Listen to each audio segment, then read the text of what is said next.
Good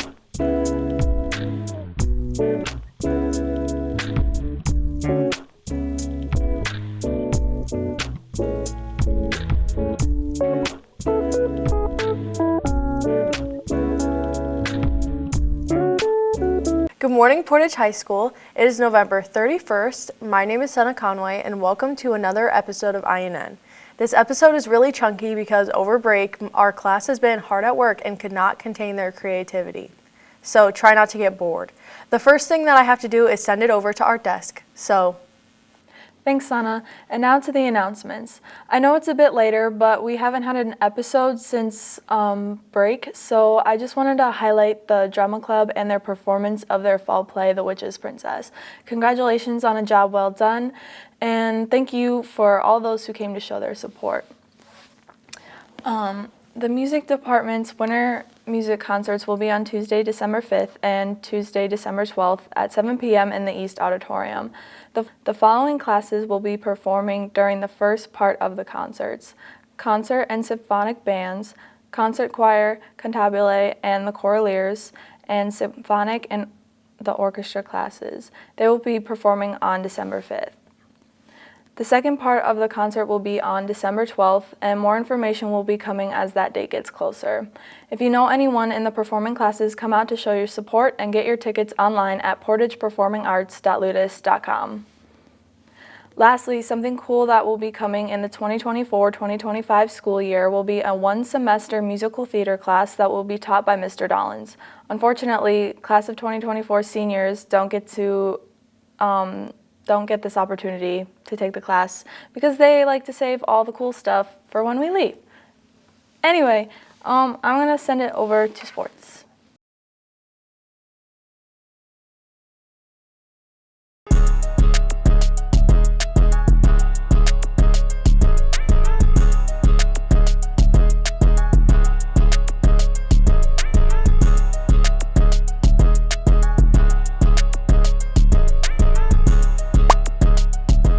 Good morning, people of America. Welcome to another installment of PHSD.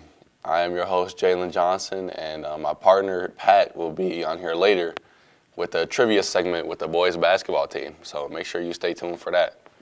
Starting off with the varsity wrestling team, they beat Chesterton Wednesday to improve their record to 6-1. Make sure to support them as they battle tomorrow night at Lake Central, and that will be held at Lake Central High School. Moving on, the boys swim team beat Maryville Wednesday, 134-29.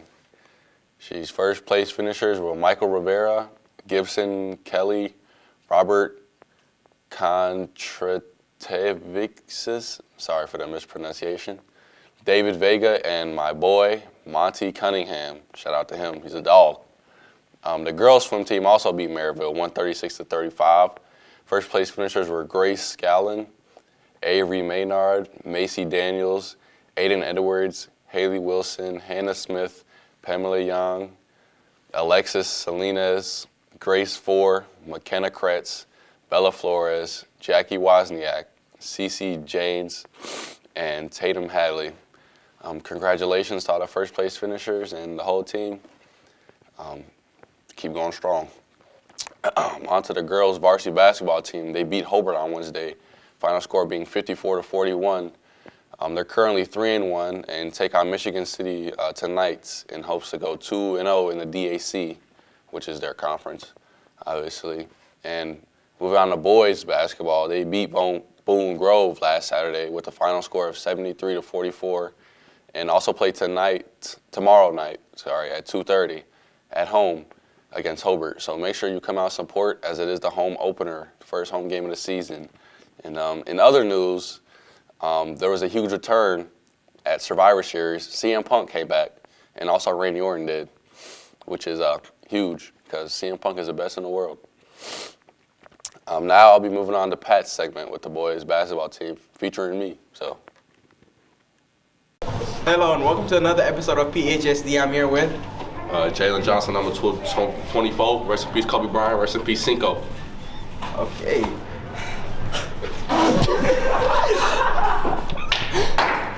So today I'm going to be doing trivia with every single basketball player and every single starter on the basketball team and dating.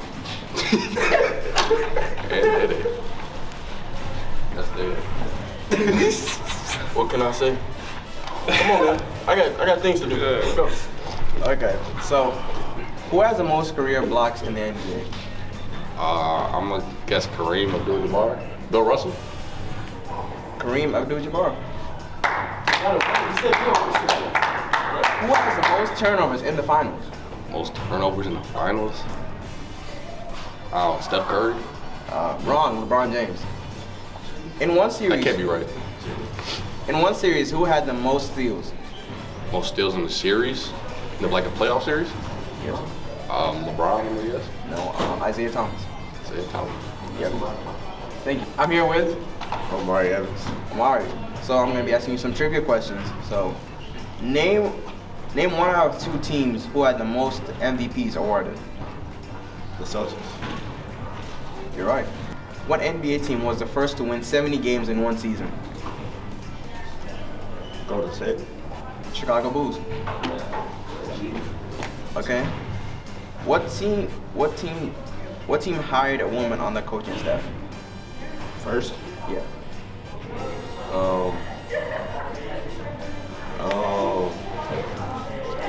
The Spurs. Correct. I thank you. I'm here with Michael Wallman. So Michael, who is the shortest player to ever dunk or win a dunk contest? Muggsy Bogues. Spud Webb, 5'6". Which player attempted a record number of free throws in the NBA postseason game? Steph Curry. Shaquille O'Neal. Who was the first player to win the MVP in consecutive seasons? Bill Russell. Correct. Congratulations, Mike. Who has the most finals appearances? Michael Jordan. What NBA team has the most finals? Bulls. Lakers. The Lakers are tied with another NBA team with 17 championships. What is that team? Celtics. Correct. In 1995, the 6th seed was the lowest seed team in the NBA history to win a championship. What team was that? Nuggets. Wrong. Rockets. Thank you. In esports news, the end of fall season stats for varsity teams were Valorant with 6 wins and 0 losses, currently tied for number 1 of 10 for the Indiana High School Esports Network AAA ranking, pulling ahead of Carmel as we had a stronger schedule for the season. Super Smash Bros. Ultimate with 4 wins, 1 loss, and 1 draw, currently number 6 of 20 for the IHSEN AAA rankings. Rocket League with 5 wins and 1 loss, currently number 3 of 14 in the HSEN AAA ranking. Additionally, Rocket League plays in the HSEL Central Region Championship bracket for quarterfinals this coming Tuesday, 12-5 against Wichita Heights High School. If we advance, semifinals are Thursday, 12-7, with grand finals on Tuesday, 12-12. Cheer us on. Lastly, we're planning another round of tryouts for the last 2 weeks of December. More info to come. Also, if you have cat videos or pictures to send me, that would be good. I need them.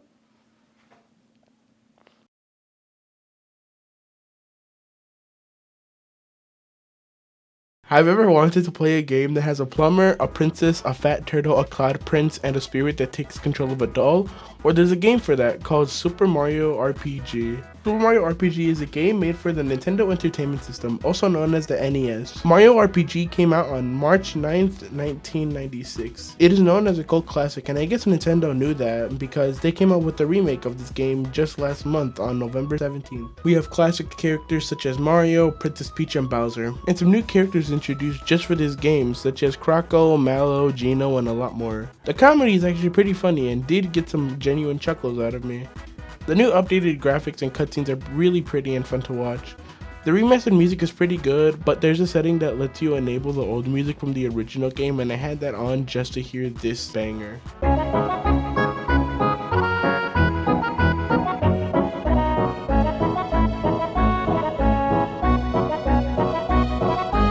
But I do have my issues with it. Some of the cutscenes feel like they're missing sound effects. Like, listen to this.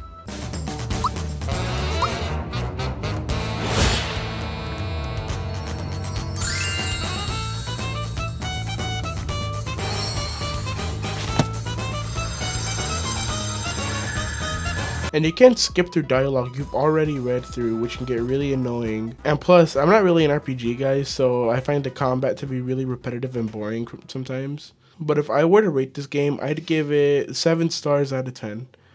Thank you guys for watching another episode of Nathan's Anything Reviews. And as always, don't let anyone ruin your day. It's your day. Ruin it yourself. Thank you, Art Desk, Sports Desk, Video Games, and Nathan. I have a bunch of announcements to read, so if you want to take a nap, this is the time. Teachers and staff, remember to order your coffee from the Applied Skills Cart for $1. Contact Ms. Mitchell via email to fill out the Google form. The Applied Skills class is having an ornament fundraiser the 1st through 12th of December in the East Cafeteria every day from 10:40 to 12:50. Small ornaments are $2 and large ornaments are $3. Make sure to buy an ornament from them. All the proceeds go towards the Applied Skills Prom. If you like Panda Express and are free December 4th, you're in luck because Natural Helpers is having an online fundraiser. Anyone can participate by using the code 919575, and that's also probably not something that you're going to remember off the top of your head. So I just wanted to remind you and your teachers that the scroll is now up on YouTube. German has a club now, so go to B28 from 2:45 to 3:45 with Miss Gross. There's also a blood drive tonight, so remember to attend if you are interested in giving blood, and don't pass out. If you, like my INN class, were interested in this No Place for Hate campaign and where it's going to go, let us know because we may be planning a video. And you also may notice that you were given one of these cards.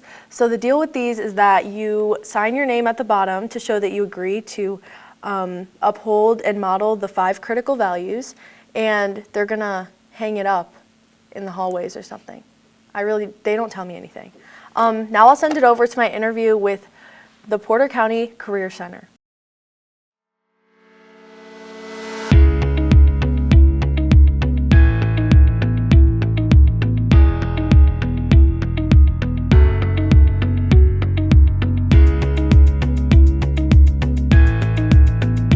Welcome to our interview about CTE programs, and I'm here with... Hi, I'm Mrs. Sorensen from the Career Center. And I'm Mrs. Ellis. And I have a few questions to ask. So the first one is, what is a CTE program and how do they differ from regular classes? CTE is Career and Technical Education, and our programs give students access to a half day of programming that focuses in college and career classes that the student may be interested in to start their career while they're in high school. And what are the benefits of a CTE program? I would say that there's a lot of benefits to being in a career and technical education class. You are going to get college credits while you're in high school. You're going to get hands-on technical training that doesn't necessarily happen in a regular classroom.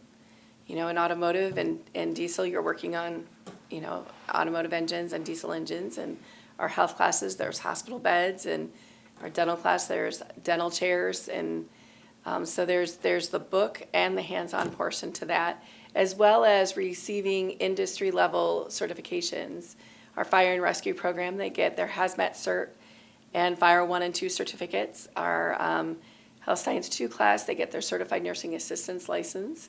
In our CAD program, they get their SolidWorks certification, and there's more classes that offer certifications. We have 28 unique programs to career and technical education, so there's a lot of opportunities for the students to take things that they're interested in. Okay. I was just going to ask, what are some of the CTE programs that Porter County Career Center offers? So we offer, like Mrs. Sorensen said, a wide variety, and there's anything from veterinary assisting to business classes, all the way to fire and rescue and EMT classes.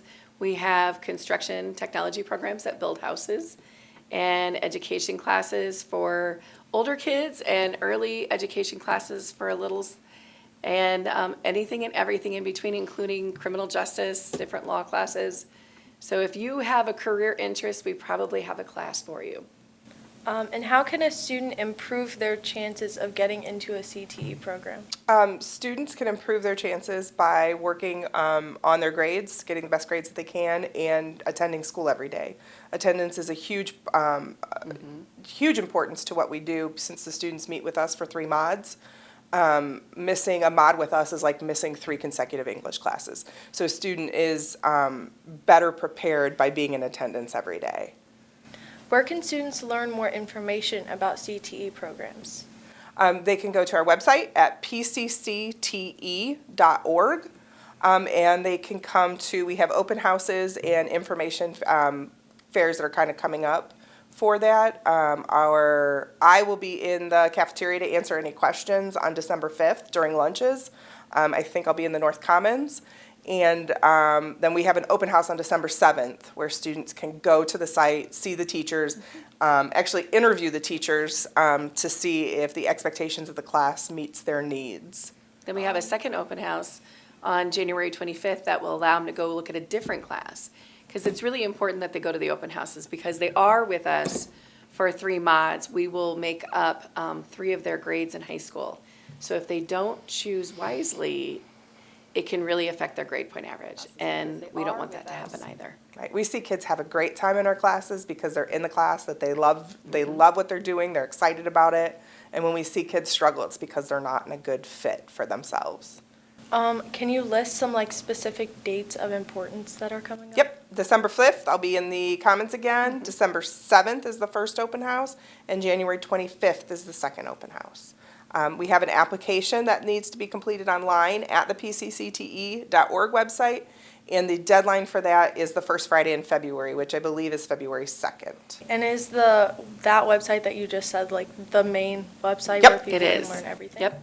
It's the only place, and it is the only place to apply for a career and technical education class. And it's important that they do it before that February 2nd deadline because any applications that are submitted after that deadline are usually end up on wait lists. Okay. Thank you for answering my questions. Thank you for your time. Thanks for having us. Let's go.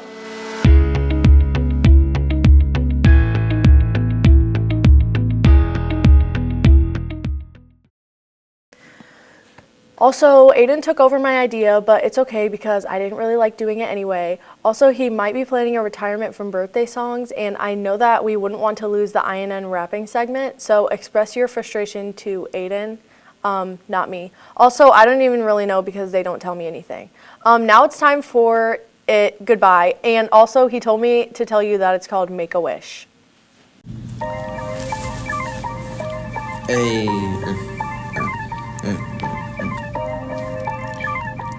Make a wish, make a wish. Hey, hey. Happy birthday to all the PHS kids. Yes, sir. We live from the green room. It's poppin'. Me and Xavier in this joint. You hear me? Louis. Make a wish, make a wish. Happy birthday to all the PHS kids. Dream big and go far. Shoot for the stars. I'm living big, so people say I'm living large. Make a wish, make a wish. Happy birthday to all the PHS kids. Dream big and go far, shoot for the stars. I'm living big, some people say I'm living large. Damn, my mom don't believe in me, so she say stop rapping. Make a living off something realistic instead of all that bragging. I just like to have fun and such. Really rapping out in the cut, I never stop, I'm always pumped. Eating up, call me Jimmy Butler. The flows are sleek, these things are smooth as butter. It's like I'm shooting threes, Ava Melendez when I'm in the clutch. Party for your birthday, live it up, yeah that isn't much. People stabbing backs and spreading rumors, don't know who to trust. I can't play those games, I move myself with elegance and grace. I try to squash my beats and get along like Cameron and Mace. Every once in a while it does feel good to put them in their place. They just need to sit down, celebrate and taste that tasty cake. Damn, hey, make a wish, make a wish. Happy birthday to all the PHS kids. Dream big and go far, shoot for the stars. I'm living big, some people say I'm living large. Make a wish, make a wish. Happy birthday to all the PHS kids. Dream big and go far, shoot for the stars. I'm living big, some people say I'm living large. My boy Nathan the plug when it comes to snacks. Shout out to that boy, he is the GOAT. That guy has got my back. This outfit drip of water, man, I'm swimming in a waterfall. They love this, so I wait for the applause like it's my curtain call. Cake, cupcakes or candy, they fine and dandy. All my dogs pop out and watch for me, that means I'm shaggy. Show up to the booth and spit some bars, I'm extra swaggy. This rapping stuff just makes me happy. Make a wish, make a wish. Happy birthday to all the PHS kids. Dream big and go far, shoot for the stars. I'm living big, some people say I'm living large. make a wish, make a wish. Happy birthday to all the Peaches kids. Dream big and go far, shoot for the stars. I'm living big, some people say I'm living large. Hey, shout out my boy E-Wiley, D92 baby.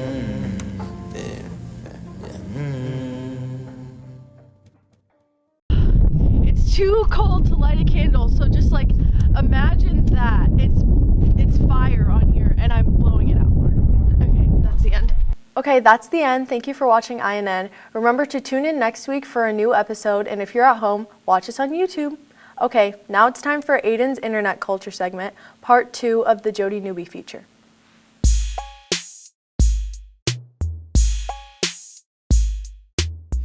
As I reported on November 17, Jody Newby suggested that the district invest in hiring a teacher retention specialist. That's something that districts around the country are doing. Portage has not. Is teacher retention a problem for Portage? Well, Miss Newby did a survey. Each teacher at Portage gets a dot. The teachers that didn't participate in the survey are removed.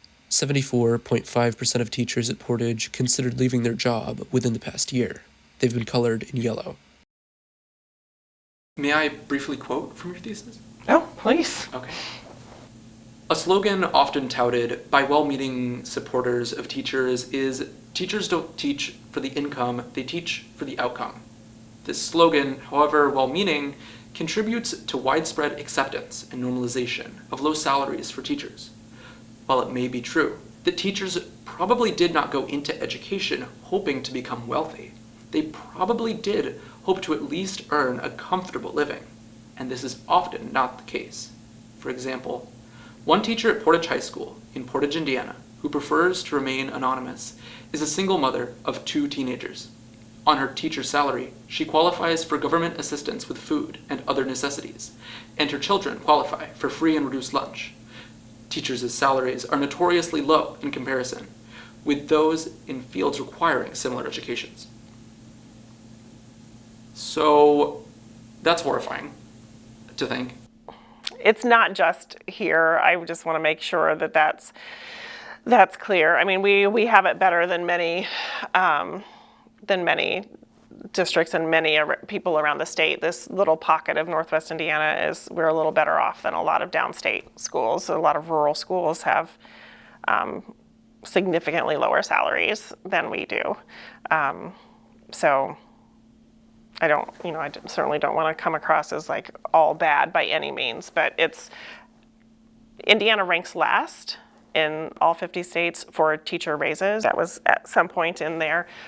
We are dead last. That is systemic at the state level. That has nothing to do with whether you are in Portage or Valparaiso or Munster or Carmel, Indiana, the wealthiest of the wealthy. That is a direct reflection of what our state legislators think of teachers and of education. A social issue that Ms. Newby found contributes to the teacher shortage crisis in the United States is anti-LGBTQ legislation. Don't say gay, House Bill 1608, this kind of thing. 1608 is the bill.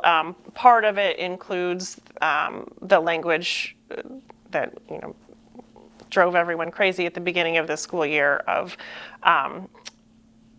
not drove everyone crazy, some people liked it, but drove many people crazy of like, okay, well, your name is Ashley, but you want to go by Ash. I'm going to have to ask your parents if that's okay. Or your name is Joshua, you want to go by Josh. Let me just make sure that that's okay. So a lot of it, part of it had to do with the use of names other than what appears on the birth certificate, but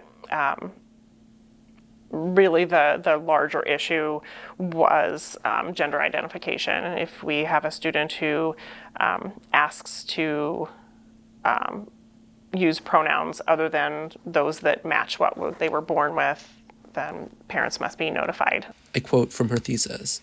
Evidence shows that teachers are choosing to leave the profession in light of anti-LGBTQ legislation for 2 primary reasons.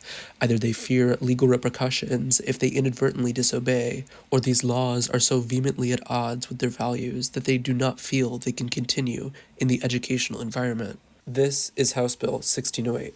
I quote, A school shall notify a parent of a student of a request made by the student to change the student's 1. Name or 2. Pronoun, title, or word to identify the student. I sat down with the school social worker, Emily Evans, to see how Portage deals with the law. House Bill 1608 requires schools to out children to their parents. And is that what Portage does? We try not to.